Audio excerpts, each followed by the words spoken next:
1966 का 30 अक्टूबर का प्रातः क्लास रिकॉर्ड चला है। तुम्हें पाके हमने जहां पा लिया है। जहान कहते हैं सारी दुनिया को।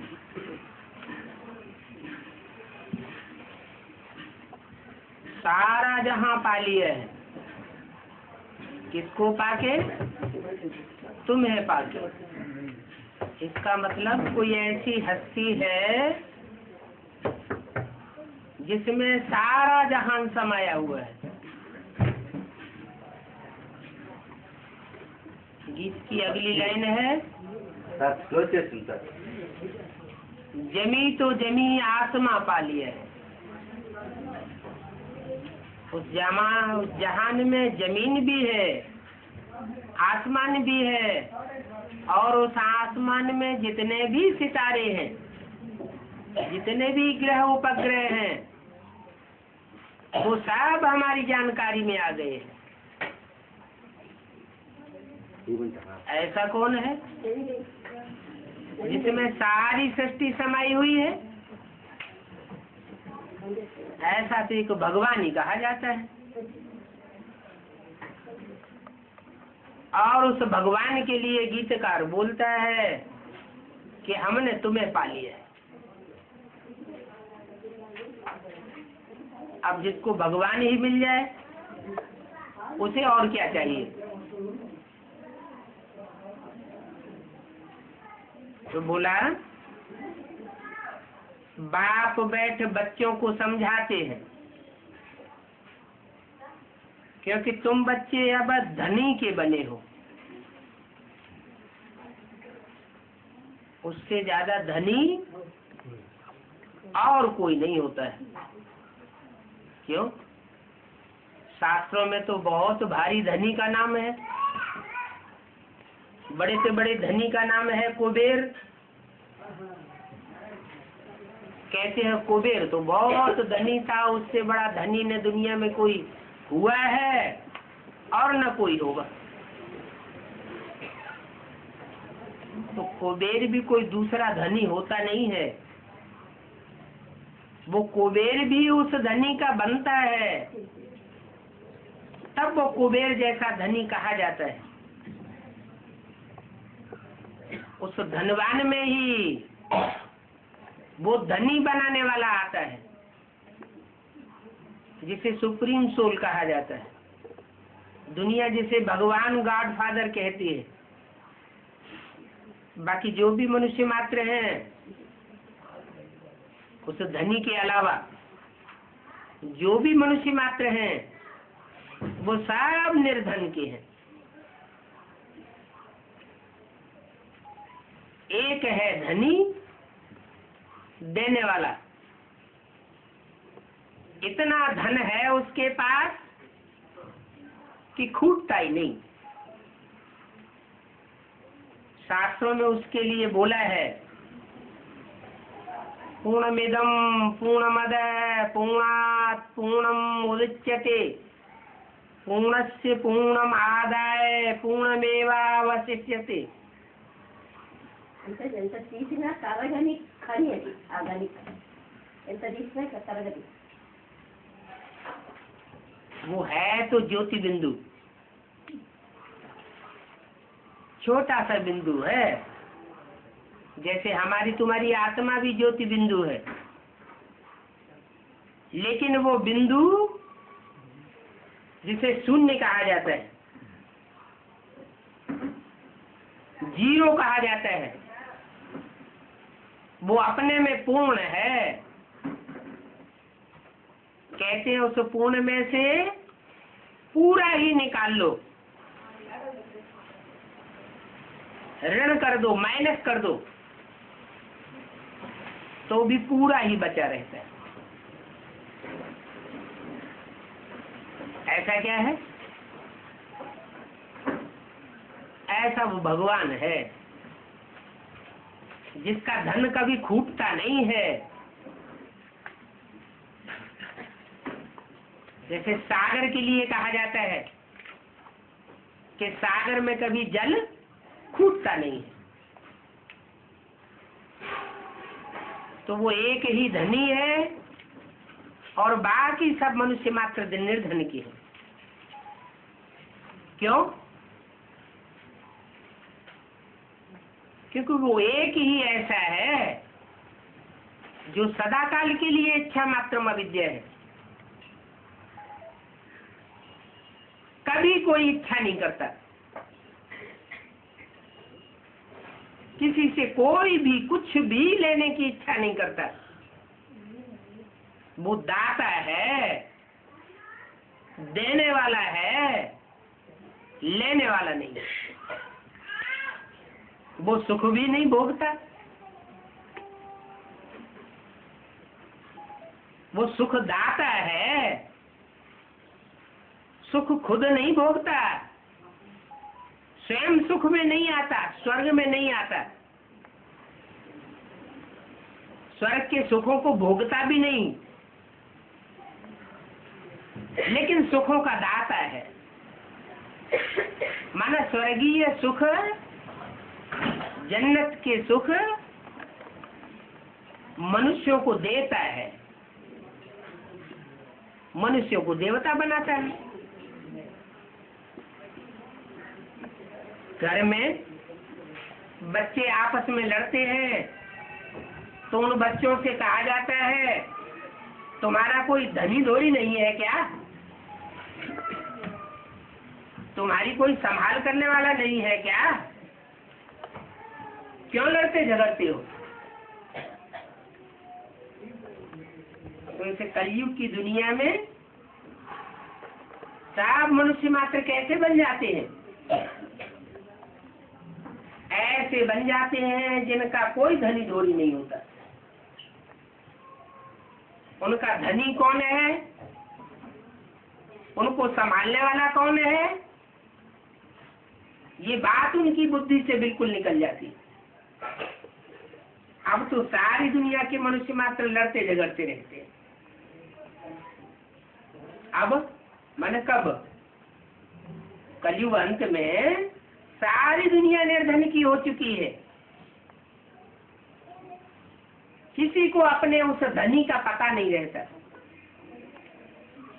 तब वो धनी आता है और आकर के अपना परिचय देता है। दुनिया तो ऐसी निर्धन की बनी पड़ी है जो एक दो का खून भी करते रहते हैं। इतनी लड़ाई मारा मारी करते हैं।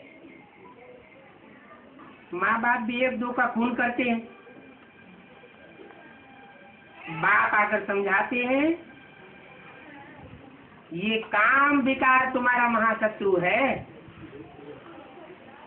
इसने ही तुमको निर्धन का बनाया। जन्म जन्मांतर से काम विकार में गिरते गिरते आत्मा अपने धनी बाप को भूल गई, निर्धन की बन गई। कोई धन नहीं रहा, ज्ञान धन भी चट्ट हो गया, स्थूल धन भी चट्ट हो गया। जो शारीरिक एनर्जी है वो भी सफा चट्ट हो गई। कोई ऐसा शरीर नहीं रहा जिसमें बीमारी न घुसी हुई थी हो। तन की शक्ति, धन की शक्ति, जन की शक्ति, जहान की हर तरह की शक्ति से मनुष्य मात्र शून्य होता जाता है। और जो झूठे अहंकार में है कि हम तो बड़े भारी धनी हैं, उनको ये पता ही नहीं है कि आज उस धन का उनको अहंकार है और कल वो धन उनको ले डूबेगा। ऐसी दुनिया आने वाली है। इस पतन का मूल कारण क्या बताया? काम महाशत्रु। स्त्री पुरुष दोनों एक दो पर काम कटारी चलाते हैं, एक दूसरे के प्रति कामना करते हैं। इच्छा करते हैं, ऐसी ऐसी इच्छाएं करते हैं जिनकी पूर्ति का अंत होता नहीं। इसलिए आदि मध्य अंत दुख पाते हैं। अभी बाप सिखाने आए हैं कि बच्चे तुमको अविद्या सिखाता हूँ, इच्छा मात्रम वाली, कि ये इच्छा मात्रम अविद्या क्या चीज है। ये काम विकार भोगने की जो इच्छा है, इसकी अविद्या हो जाएगी। कैसे हो जाएगी? जब तुम मेरे समान आत्मिक स्थिति धारण करेंगे। जैसे मैं ज्योति बिंदु आत्मा हूं, ऐसे तुम ज्योति बिंदु आत्मा अपने को स्मरण में लाते रहेंगे। मैं सदाकाल की ज्योति बिंदु आत्मा हूं।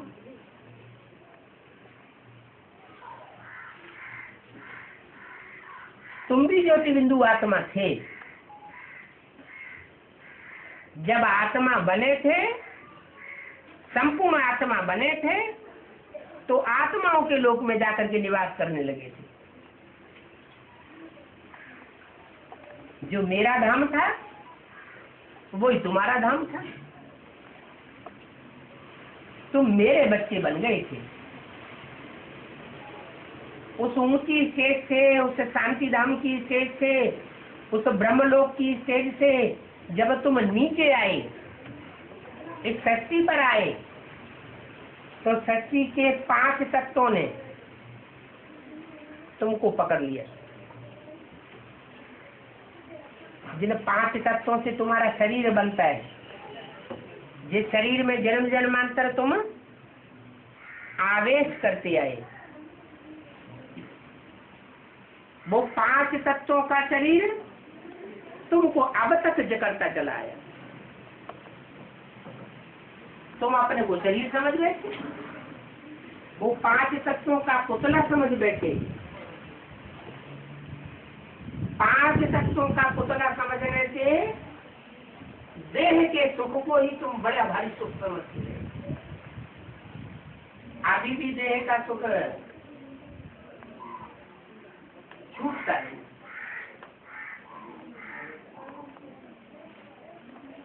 इतनी भी ज्ञान की पढ़ाई पढ़ाते हैं भगवान बाप आकर के, तो भी देह का ममत्व छूटता नहीं।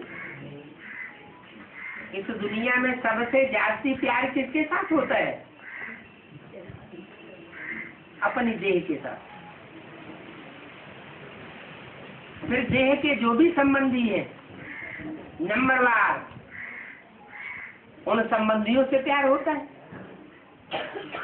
उनसे सुख भोगने की इच्छा होती है, नजदीक जाने की इच्छा होती है।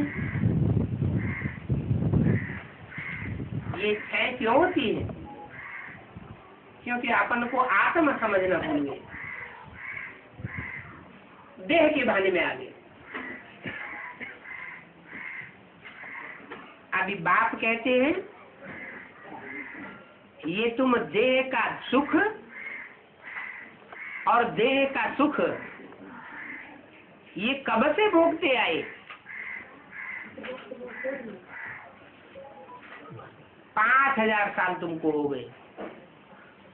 मैंने तुम्हें सुख दिया था, सुख की सृष्टि दी थी, दुख नहीं दिया था। 2500 साल के लिए, जन्म जन्मांतर के लिए तुम्हें सुख की सृष्टि बना करके दी थी। बाद में तुम देह भान में आ गए। देह भान में आए माना 5 प्रकृति के तत्वों से आकर्षित होने लगे। ये 5 प्रकृति के तत्व तुमको अपनी जकड़ में जकड़ ले गए। साथ साथ 5 विकार की भी उत्पत्ति होती है।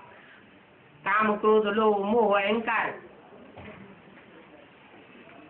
ये 10 प्रकार की शक्तियां हैं जो देह से उत्पन्न होती है। दैहिक शक्तियां, आसुरी शक्तियां हैं। रावण के 10 सिर कहे जाते हैं। इन रावण के 10 सिरों ने तुम्हें अच्छी तरह से बांध लिया। ये रावण के दुख तुम कब से भोगते आए? मैंने तो तुम्हें सुख की सृष्टि रच के दी थी। तुम दुखी क्यों हो गए? कब से हो गए? द्वापर। द्वैतवाद जब से आया, 2 बातें इस सृष्टि पर शुरू हो गई, तब से तुम दुख भोगते आए।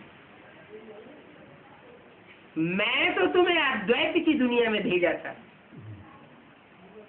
अद्वैत माने देवताओं की दुनिया। देवताओं की दुनिया में शरीर के सुख भोगते भोगते तुम ऐसी स्टेज पर आ गए जहां तुम्हें द्वैत ने पकड़ लिया। एक परिवार हो, एक परिवार में एक बाप की मत पर सब बच्चे चलते हो, पूरा परिवार, चाहे बच्चे हो, चाहे बहू हो, चाहे बेटियां हो, चाहे बेटे हो, पुत्र हो, पौत्र हो, प्रपौत्र हो, वो सब एक की मत पर चल रहे हो,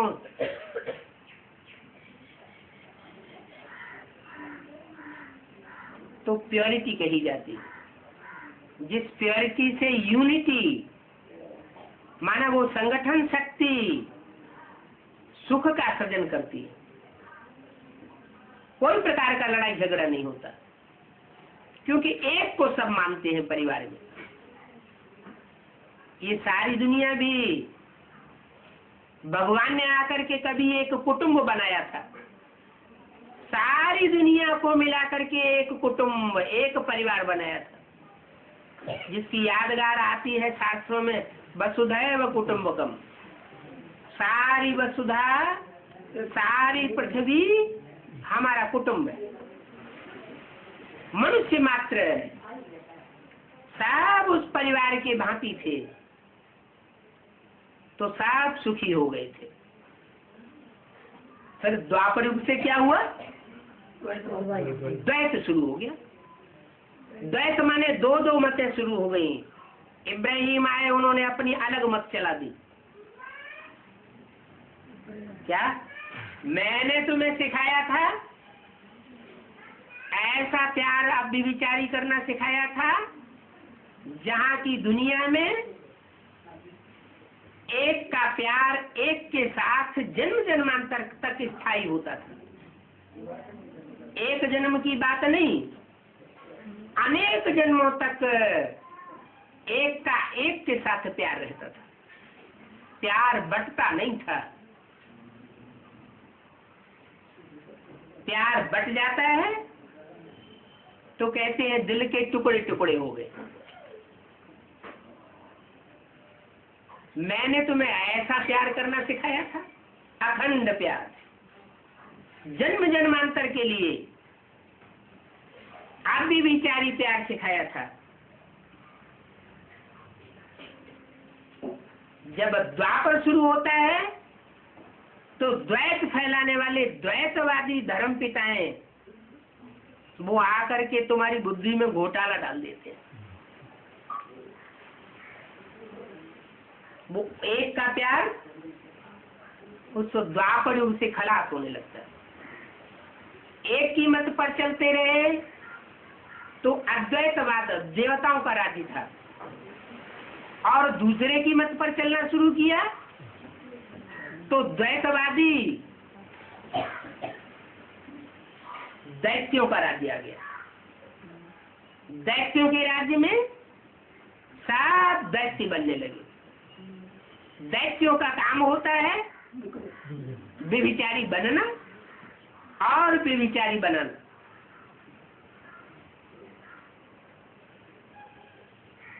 बाप ने आकर के भारत में व्यभिचारी दुनिया स्थापन की थी। सब सधवाएं थी, इसलिए वहां विधवा कोई नहीं होती थी। द्वापर युग से जब से द्वैतवाद पैदा हुआ तो दिल के टुकड़े टुकड़े होने लगे।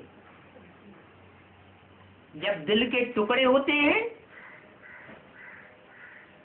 तो एक दूसरे को दुख देते हैं। द्वैत से दुख बनता है। दुख की शुरुआत होती है तो एक दूसरे को बद्दुआएं देते हैं। कोई हमसे जीवन भर प्यार करता रहे, बचपन में भी प्यार, जवानी में भी प्यार दिया, वानप्रस्थी अवस्था में भी प्यार दिया, और जब बुढ़ापा आए तो दूसरा रास्ता पकड़ ले। तो जो दूसरा रास्ता पकड़ लेता है वो तो मुकर गया, चलो उसने तो धोखा दे दिया। लेकिन जिसको धोखा मिला उसके दिल पर क्या बीती? सारी जीवन इसका मैंने साथ दिया, सुख दुख में हाथ बटाया, और अंत समय में आकर के इसने हमको धोखा दे दिया। तो दिल टूट जाता है ना। टूटा हुआ दिल, उससे दुआएं निकलेंगी या बद्दुआ निकलेगी? बद्दुआ निकलेगी। वो बद्दुआ वाइब्रेशन को खराब कर देती है। बद्दुआएं जब निकलती है तो सुख नहीं मिल सकता। बद्दुआएं लेने वाला भी दुखी होता है और बद्दुआएं देने वाला तो दुखी हो ही गया। तो विविचारी दुनिया को कहा जाता है वैश्यालय की दुनिया, वैश्याओं की दुनिया। और भगवान में बाप ने आकर के जो आप विविचारी दुनिया बनाई थी, उस स्वर्ग का नाम है शिवालय। अभी बाप आए हैं, वो धनी बाप आया हुआ है, सुख का धन बांट रहा है, बता रहा है कि अब जन्म जन्मांतर के लिए तुम बच्चों को फिर से सुखी होना है। ये दुख की दुनिया बुद्धि से त्याग देना है। नहीं त्यागेंगे तो ये दुनिया इतनी तामसी होती जानी है कि तुम्हें जबरियन शरीर छोड़ना पड़ेगा। 5 तत्वों से मोह त्यागना ही पड़ेगा। अभी बाप प्यार से पढ़ाई पढ़ा रहे हैं कि मैं शिवालय बनाने आया हूं, अभी तुम एक से प्यार करना सीखो। भक्ति मार्ग में भी कहते तो रहे ना, एक है साधे सब सद है, सब साधे सब दाय। एक की साधना करें, एक की पूजा करें तो सब ठीक हो जाए। वैसे अनेकों को साधती रहती है, अनेकों की पूजा करती रहती है शरीर से, तो उसका मन कभी सुखी नहीं हो सकता। ये विचार विदेशी धर्म पिताओं ने, विधर्मी मनुष्य आत्माओं ने आकर के फैलाया। वो सब मनुष्य गुरु हुए। वो मनुष्य गुरु संसार को नीचे ले जाते, खुद भी गड्ढे में जाते हैं, अपने फॉलोअर्स को भी गड्ढे में ले जाते। उन गुरुओं को सच्चाई का रास्ता पता नहीं है कि सुख का कारण क्या है और इस दुनिया में दुख का कारण क्या है।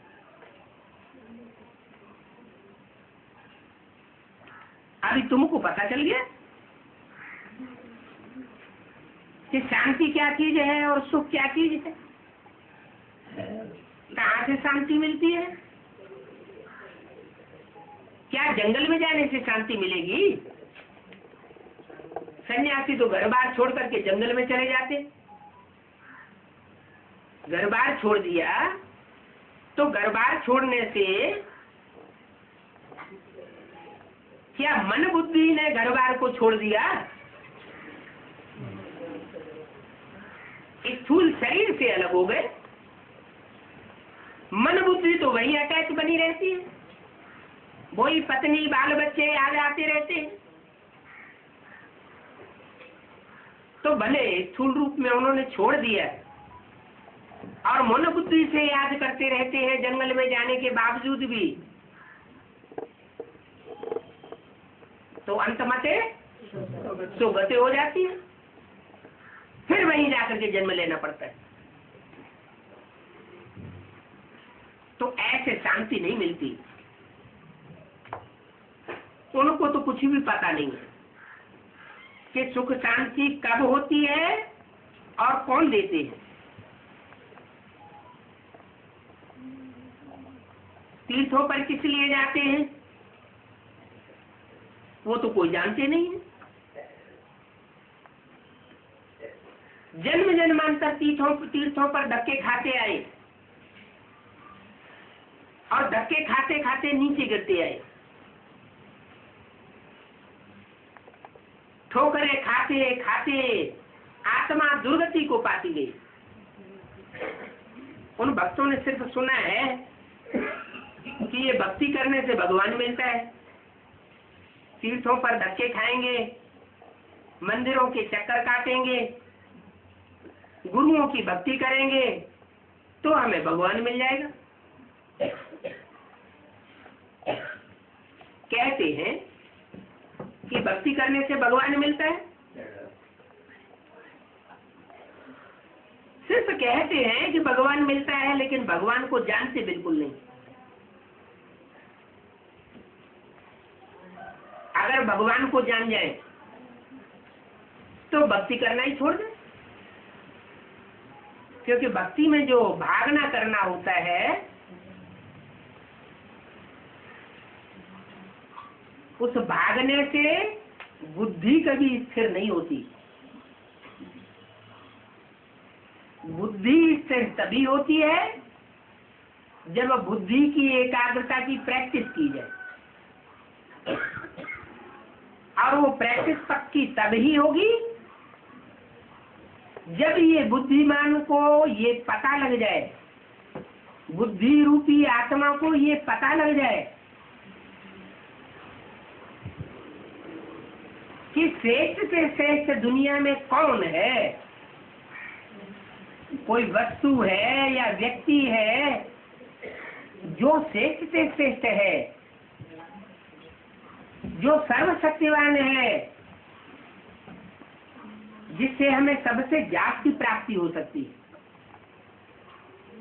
इस बात का जब तक पता न लगे तब तक बुद्धि एकाग्र नहीं हो सकती। दुनिया चाहती है कि हमें श्रेष्ठ मिले,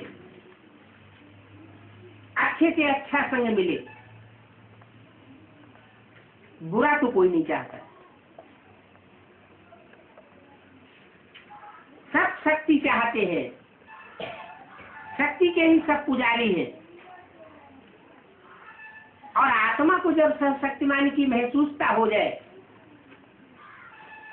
कि ये सर्वशक्तिवान है तो आत्मा दूसरी तरफ क्यों भटकेगी। हनुमान के पुजारियों को ये पता लग जाए कि हनुमान ने किसकी पूजा की, हनुमान को जो इतनी शक्ति दिखाते हैं कि पहाड़ को भी उठा लिया, वो शक्ति उसे किससे प्राप्त हुई। अगर ये पता लग जाए पक्के रूप में तो हनुमान के पुजारी हनुमान को याद नहीं करेंगे, फिर राम को याद करेंगे। राम के भक्तों को जब ये पता लग जाए कि राम से भी ऊंची शक्ति कोई और है, राम स्वयं भगवान नहीं है, राम को भी राम और कृष्ण को भी कृष्ण बनाने वाला कोई और ही सुप्रीम सोल है, तो रामकृष्ण में बुद्धि क्यों लगाएंगे। तो ऊंचे से ऊंचा जो करतार, ऊंचे से ऊंचा जो धनी हमको मिला है, ये बात अगर बुद्धि में बैठ जाती है तो बुद्धि इधर उधर क्यों भटकेगी? बुद्धि का भटकाव तब ही होता है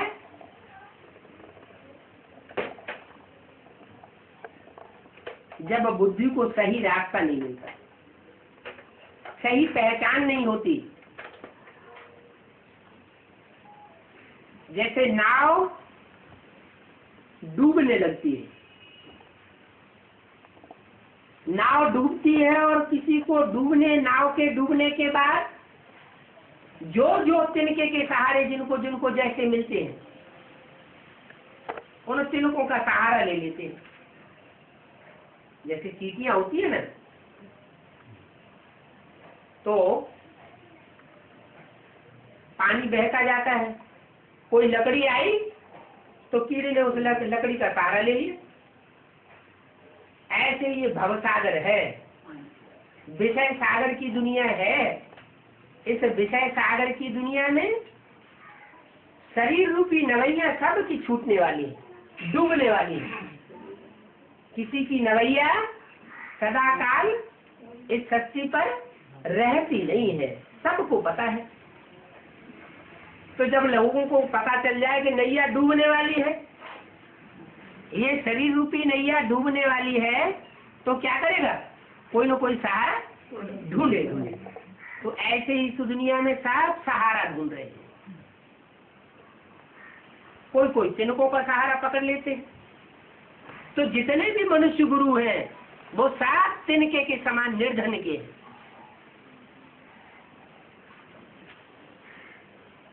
वो धनी नहीं है, वो अपने को दिखाते हैं। क्या दिखाते हैं? शिवो हम भगवान हैं, हमारी पूजा करो। लेकिन वो कोई भगवान है नहीं। भगवान को ये कहने की दरकार ही नहीं।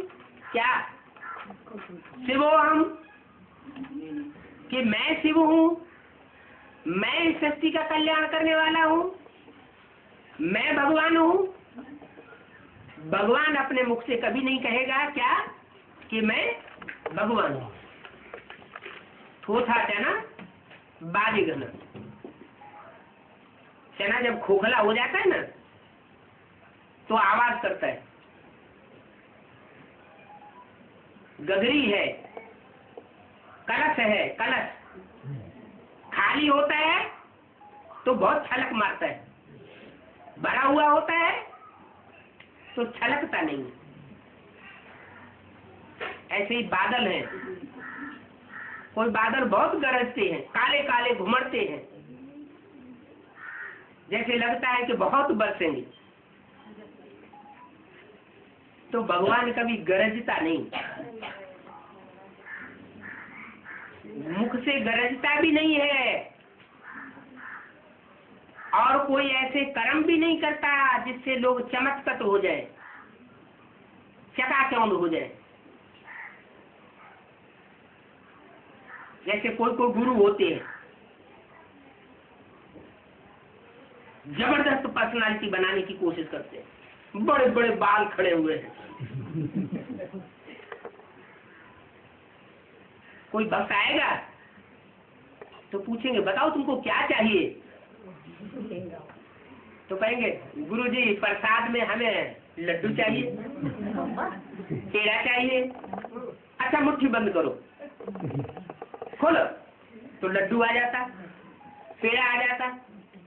तो भगवान आकर के ऐसे चमत्कार नहीं करता, न छोटे चमत्कार दिखाता है न बड़े चमत्कार दिखाता है। भगवान तो साधारण मनुष्य तन की जिंदगी जीता है, साधारण मनुष्य तन में आता है और साधारण ही कर्म करता है। लेकिन जो भी कर्म करता है उन कर्मों में शक्ति समाई हुई होती है। उसका हर कर्म विशेषता से भरा पूरा होता है। उसकी हर बात विशेषता से भरी पूरी होती है। उसकी हर बात से कल्याण होता है, उसके हर कर्म से कल्याण होता है। देखने वाले भल समझे ये तो अकल्याणकारी कर्म हो रहा है, वो देखने वाले उनको ज्ञान की आंख नहीं है, भगवान की पहचान नहीं है, इसलिए ऐसा बोलते हैं। वो तो सदैव कल्याणकारी है, कर्मों के आधार पर कल्याणकारी है, वाचा के आधार पर कल्याणकारी है, वाइब्रेशन के आधार पर कल्याणकारी है, हर तरीके से कल्याणकारी। तो वो बाप आकर के बताते हैं कि भक्त लोगों ने सिर्फ सुना है कि भक्ति से भगवान मिलता है, लेकिन वो जानते नहीं है, बिल्कुल ही नहीं जानते। इसलिए इनको कहा जाता है बंदर मिसल आसुरी संप्रदाय। बाप कहते हैं मैं आकर तुम बच्चों को सुख और शांति देता हूं, कोई मनुष्य मात्र तुम्हारे लिए सदा काल की सुख और शांति नहीं दे सकता। सदा काल की का मतलब क्या हुआ है? सदा काल की मतलब इतने जन्म की सुख शांति देता है, अखंड सुख शांति, जितनी और कोई मनुष्य मात्र नहीं दे सकता। एक जन्म की नहीं देता, अनेक जन्मों की देता है। इसलिए कहा जाता है सदा काल की सुख शांति देने वाला। सच्चा सुख शांति संपत्ति कोई के पास है ही नहीं। जो दे, जिसके पास होगी तो दूसरों को देगा, किसी के पास नहीं। मैं आता हूं, शांति का सागर कहा जाता है, सुख का सागर कहा जाता है, तो मैं आकर के सुख और शांति देता हूं। तो देने वाला कौन है ये कोई जानते नहीं है। बाप आकर बच्चों को समझाते हैं और गाते भी हैं, हे दुख करता सुख करता। गांधी जी भी चाहते थे कि भगवान आकर के हम पतितों को पावन बनाओ, हे पतित पावन आओ की गुहार लगाई। गांधी जी ने लगाई तो गांधी जी के पीछे पीछे राष्ट्र के जितने भी मनुष्य थे सब ने ये गुहार लगाई, पतित पावन सीताराम। लेकिन वो गुहार लगाने वाले जानते थे क्या कि वो कैसे पतितों को आकर के पावन बनाता है? गाते थे हे पतित पावन आओ, अर्थ तो उन्हें भी पता नहीं था, अर्थ का उनको पता ही नहीं। बापूजी गीता का पाठ करते थे, फिर बाद में गाते थे पतित पावन सीताराम। अरे गीता में तुम पाठ करते हो, कहते हो भगवान वाच श्री कृष्ण, तो फिर पतित पावन सीताराम क्यों कहते हैं? राधा कृष्ण क्यों नहीं कहा? कुछ भी नहीं जानते, उन्हें पता ही नहीं है कि गीता का भगवान कृष्ण होता ही नहीं। गीता का भगवान कृष्ण नहीं होता, गीता का भगवान तो वो सुप्रीम सोल बाप ही होता है। कृष्ण के अंतिम जन्म में नहीं आता है। कब आता है? न अंतिम जन्म में आता, न मध्य में आता। जब कृष्ण की आत्मा अपना अंतिम जन्म का चोला छोड़ देती है तब आता है। किसमें आता है? गांधी जी गाते थे पतित पावन सीताराम, गीता का पाठ करते थे। गांधी गीता, टैगोर गीता, उन्होंने भी अपनी टीका बना करके दिखाई, गीता के अर्थ करके दिखाए। गीता में कहते हैं श्री कृष्ण भगवान वास। फिर ये कभी नहीं कहा कि कृष्ण पतित पावन है। राम सीता का नाम लेते थे तो बुद्धि में प्रश्न पैदा होना चाहिए ना कि आखिर पतित पावन भगवान कौन है, कृष्ण है या राम है? तो उनकी बुद्धि में नहीं आया, तुम्हारी बुद्धि में आ गया। क्या? कि वो पतितों को पावन बनाने वाला राम अपने अंतिम चोले में जब होता है कलयुग के अंत में, तब उसमें वो सुप्रीम सोल शिव प्रवेश करता है और प्रवेश करके फिर पतितों को पावन बनाता है।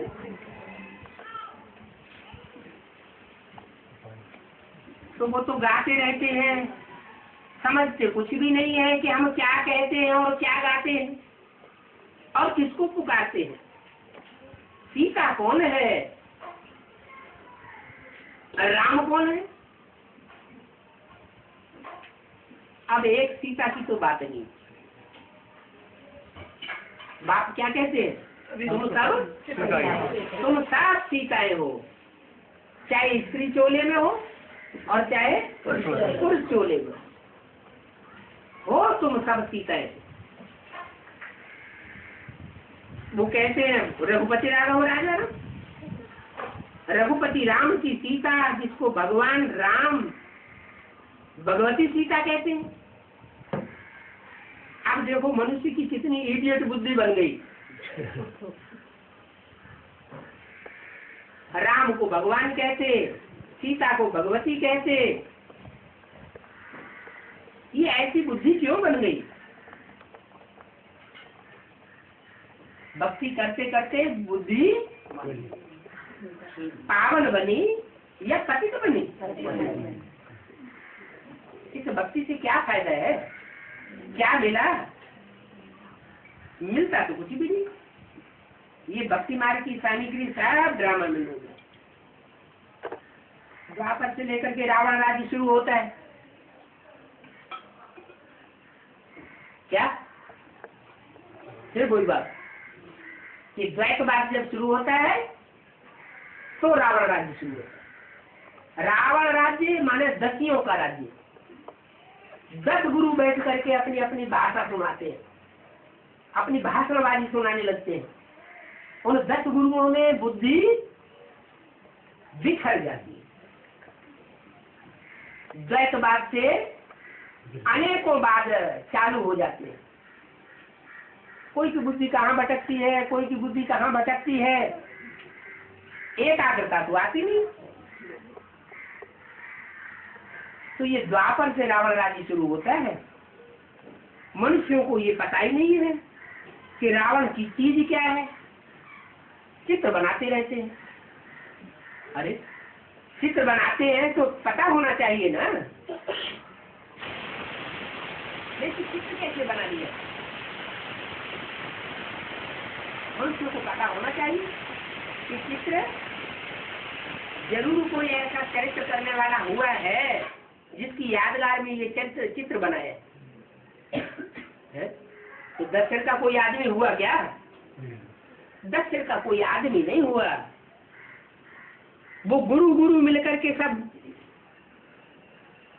चोर चोर मौसेरे भाई हो गए, सब मिलकर के एक हो गए और भगवान ने जो बातें बनाई उन बातों का अपोजिशन करने लगे। खुद को भगवान बना करके बैठा दिया, भगवान को छुपा दिया। बात कहते हैं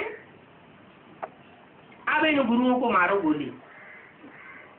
ये रावण के जो 10 सिर हैं, ये 10 सिर रुलाने वाले हैं, तुमको दुख देने वाले हैं। रावण का अर्थ ही होता है जो लोगों को रुलाता है, उसका नाम पड़ता है रावण। रावयते लोकान, लोगों को जो रुलाता है उसका नाम पड़ता है रावण। उसके मुकाबले लोगों को जो रमण कराता है, खेल खिलाता है, खेल खेल में सुख पहुंचाता है, वो है राम। राम और रावण दोनों एक दूसरे के दुश्मन हैं। मैं रावण में आता हूँ या राम में आता हूँ? एक सिर वाले में आता हूँ, 10 सिर वाले में मैं आता ही नहीं। राम को छोटा रूप दिखाया जाता है या रावण को छोटा रूप दिखाया जाता है? राम को छोटा रूप दिखाते हैं और रावण को बहुत बड़ा रूप दिखाते हैं। हर साल रावण का पुतला बड़ा होता चला जाता है। कारण कुछ भी नहीं जानते। बाप बताते हैं ये भक्ति मार्ग की सारी बातें इस समय की यादगार है। भगवान बाप जब आते हैं, आकर के जब एक सच्चाई सुनाते हैं कि सत्य एक है, तो उस सत्य को ठंडा करने के लिए गुरु लोग ढेर सारे आडंबर फैलाते हैं। अपने को भगवान साबित करने के लिए बड़े बड़े प्रोग्राम करते हैं, बड़ी बड़ी सभाएं लगाते हैं और ये साबित करते हैं कि ये त्रिमूर्ति शिव नहीं है। त्रिमूर्ति शिव का प्रैक्टिकल रूप हम हैं। माना अपने अपने चेहरे बना करके 3 मूर्तियां संसार में प्रत्यक्ष करते हैं। ये फाउंडेशन डालते हैं। कहते हैं अलग से ब्रह्मा, अलग से विष्णु, अलग से शंकर कोई नहीं होता। हम ही ब्रह्मा है, हम ही विष्णु है, हम ही शंकर, ब्रह्मास्मि। बाप कहते हैं ठीक है, आत्मा ब्रह्मा नंबरवार ही तो बनेगी। आत्मा विष्णु बनकर के नंबरवार ही पालना करेगी। शंकर बनकर के नंबरवार ही विनाश करेगी। एक जैसी स्थापना, पालना और विनाश हर मनुष्य आत्मा नहीं कर सकती। जो अव्वल नंबर है ब्रह्मा, अव्वल नंबर है विष्णु, अव्वल नंबर है शंकर, उस पार्ट को वो पार्टधारी बनाना मेरा काम है। तुम आपस में एक दूसरे को ये बना नहीं सकते। कौन नहीं बना सकते? मनुष्य गुरु। मनुष्य गुरु खुद ही दुख देने वाले हैं, तो सुख की सृष्टि रचने वाले त्रिमूर्ति शिव कैसे बन सकते? अभी मैं आया हूँ, बताता हूँ कि रावण कौन है और राम कौन है। छोटे छोटे बच्चे हैं, बेसिक पढ़ाई पढ़ते हैं, तो वो तो यही समझ लेते हैं कि हमारे अंदर जो 5 विकार हैं वो ही रावण है। काम, क्रोध, लोभ, मोह, अहंकार, हमारे अंदर 5 विकार हैं। हमारे अंदर के 5 विकार और स्त्री चोले के अंदर के 5 विकार, ये 10 सिर रावण के। लेकिन नहीं, अगर हमारे अंदर की सूक्ष्म चीज ही रावण है तो ये चित्र कैसे बन गया? चित्र किस बात की यादगार? जरूर कोई ने चरित्र बजाया है। जिन्होंने ये चरित्र बनाया है, बजाया है, उनकी यादगार में ये चित्र बना है रावण का। जैसे सन्मुख का चित्र बनाते हैं, 6 मुख वाला देवता, कार्तिकेय दिखाते हैं उसको। क्या नाम कर दिया? टिक टिक बहुत करता। जितने भी धर्म पिताएं आए, उनमें सबसे जास्ती बड़ी टिक टिक करने वाला कौन हुआ? जरूर पहला नंबर हुआ। इब्राहिम आता है तो ज्ञान की टिक टिक करना शुरू कर देता। उसके बाद जितने भी धर्म पिता है, सब ने अपनी अपनी टिक टिक टिक टिक टिक टिक करना शुरू कर दी। बाप कहते हैं अब ये टिक टिक करना बंद करो। क्या? उत्तर भारत में जब बैलगाड़ी चलाते हैं तो बैलगाड़ी चलाने वाला जो होता है वो दाईं हाथ के बैल को कहता है आ आ आ, और बाईं हाथ के बैल को इशारा देता है टिक टिक टिक टिक। तो ये सत्य रूपी झाड़ में जितने भी बाईं ओर के धर्म पिताएं और धर्म हैं, वो सबसे जास्ती टिक टिक करने वाले। टिक टिक माने क्या माना? टिक टिक माने फालतू बोलना। करना चाहिए आ आ, भगवान को बुलाए अपनी शिक्षित क्यों करना? जब जानते ही नहीं तो लोगों को असलियत क्यों बताते?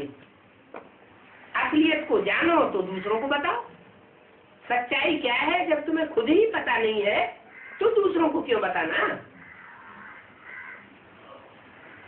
तो बाप कहते हैं मनुष्य बिल्कुल नहीं जानते। आज से 5000 वर्ष पहले भारत को स्वर्ग और हेवन या पैराडाइज या जन्नत, मुसलमानों में कहते हैं जन्नत, अंग्रेजों में कहते हैं पैराडाइज, याद तो करते हैं ना? तो याद करते हैं तो जरूर कभी जन्नत रही होगी, पैराडाइज बना होगा, स्वर्ग बना होगा। वो स्वर्ग अभी मैं बनाने के लिए आया हुआ हूँ। बरोबर इन लक्ष्मी नारायण का राज्य था। किन लक्ष्मी नारायण का? बाबा इशारा करते थे चित्र की तरफ। ये जो लक्ष्मी नारायण है, इन लक्ष्मी नारायण का राज्य था। इसलिए कहा कि लक्ष्मी नारायण के फीचर्स कभी चेंज नहीं करने चाहिए। चित्र बनाते हैं ना लक्ष्मी नारायण का, तो उसमें जो चेहरा मोहरा दिखाते हैं वो कभी चेंज नहीं करना चाहिए।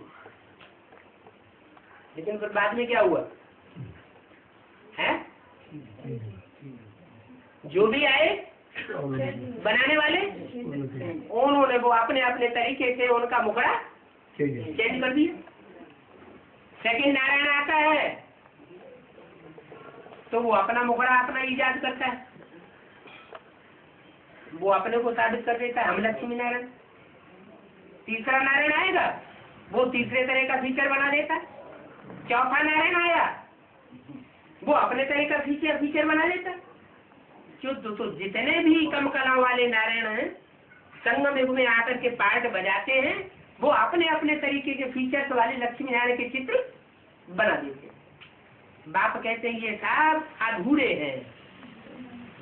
क्या भक्ति मार्ग में एक लक्ष्मी नारायण का गायन होता है, पूजन होता है, या अनेकों लक्ष्मी नारायण का पूजन होता है? एक लक्ष्मी नारायण का पूजन होता है। अनेकों फीचर्स नहीं पूजे जाते हैं। जो 16 कला संपूर्ण होते हैं उन्हीं का पूजन होता है। बाकी जो दूसरे, तीसरे, चौथे या 5वें या 8वें जन्म में जो लक्ष्मी नारायण बनेंगे सतयुग में, उनकी पूजा नहीं होती, उनको कोई जानता भी नहीं। सिर्फ सप्तऋषियों के रूप में उनका गायन है। क्या सप्तऋषियों के रूप में उनका गायन है, उनका पूजन नहीं होता। फर्स्ट लक्ष्मी नारायण का गायन और पूजन है। तो बाप हमें वो अधूरा बनने का लक्ष्य नहीं देते, क्योंकि अधूरा लक्ष्मी नारायण अगर बना के जाएगा तो वो निमित्त बन जाएगा दुख की दुनिया रचने का। वो तो 16 कला संपूर्ण लक्ष्मी नारायण बना करके जाता है। जो मनमत पर चल पड़ते हैं या दूसरे मनुष्यों की मत पर चल पड़ते हैं, वो फिर अधूरे लक्ष्मी नारायण बनते हैं। तो अधूरापन जो है वो सदैव द्वैत फैलाता है। जो संपूर्णता है वो अद्वैत बनाती है। इन लक्ष्मी नारायण को भगवान भगवती कहा जाता है।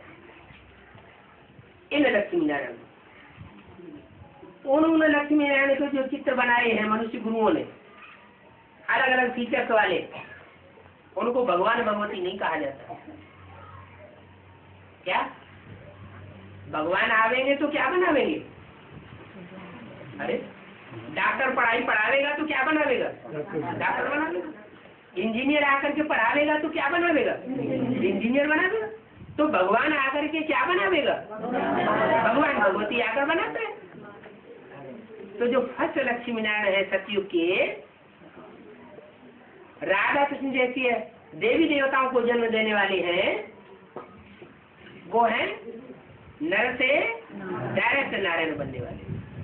भगवान और भगवती का टाइटल सिर्फ उनको मिलता है, और भगवान भगवती का टाइटल किसी को, किसी नारायण को नहीं मिलता।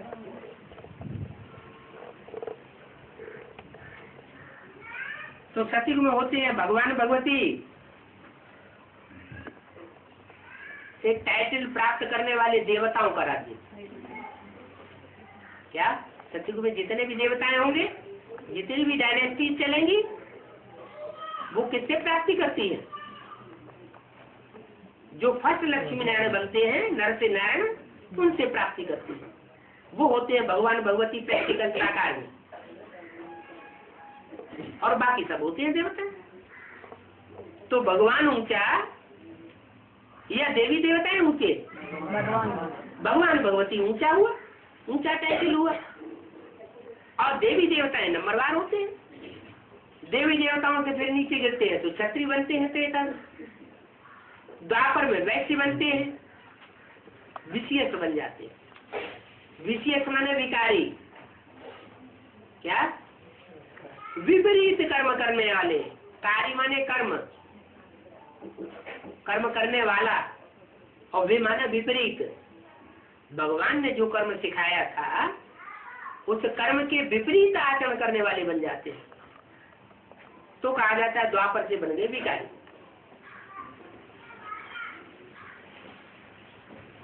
अब मैं तुमको बताता हूं कि इन राम सीता को, इन लक्ष्मी नारायण को कैसे राज्य मिलता है और कैसे ये पूजनीय पद पाते हैं, और फिर बाद में वो राज्य कहाँ चला जाता है, ये कोई को पता नहीं। तुम बच्चों को पता पड़ गया है। इस ज्ञान में चलते चलते जब हम श्रीमत से तिरक जाते हैं, नीचे गिरते हैं, मनमत पर चलने लग पड़ते हैं, तो हम नीचे गिरने की शूटिंग करते हैं। और जब जब हम श्रीमत पर चलते हैं, तब हमारी चढ़ती कला की शूटिंग होती है। अभी हमारी मुट्ठी में हमारा भाग्य है, चाहे तो हम अनेक जन्मों का सुख प्राप्त कर लें, और चाहे तो अनेक जन्मों का दुख बना लें। ऐसे नहीं कि सतयुग त्रेता के 21 जन्मों में ही सुख मिलता है और द्वापर कलयुग के जन्मों में सुख मिलता ही नहीं। द्वापर कलयुग में भी जो आत्माएं जितनी भगवान की श्रीमत पर चलने वाली बनी रहती हैं, उतना सुख प्राप्त करती है। तो कोई तो ऐसे होंगे जिन्होंने 63 जन्मों में ज्यादा से ज्यादा सुख पाया होगा, और वो शूटिंग कहाँ की होगी? इसी संगम पर शूटिंग की होगी। तो अभी बहुत कान खड़ा करके सुन लेना चाहिए। क्या पक्का कर लेना चाहिए कि कोई भी हालत में हम एक की बात सुनेंगे, दूसरे कोई से ज्ञान नहीं सुनेंगे। एक से सदगति हमारी होनी है, और सब मनुष्य मात्र से हमारी दुर्गति हुई। एक सदगुरु निराकार से सदगति, और अनेक मनुष्य गुरुओं से दुर्गति 2500 साल से भी होती आई, और अभी संगम युग में भी इसकी शूटिंग हो रही है। एक तारे और अनेक गुरु बोले। अब इन गुरुओं का राज्य खलास होने वाला है। अब किसका राज्य आने वाला है? सतगुरु। जो सच्ची बात आकर के बताता है वो है सतगुरु, और जो झूठ ही झूठ बताते हैं वो है गुरु। सतगुरु है एक, सिख लोग गाते भी है क्या? एक सतगुरु अकाल मूर्त। तो एक है सतगुरु, तो बाकी सब क्या हो गए? झूठे गुरु।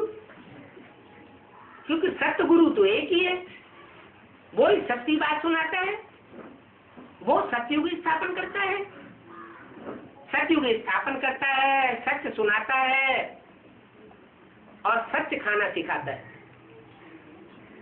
क्या? जो सत्य खाना सिखाएगा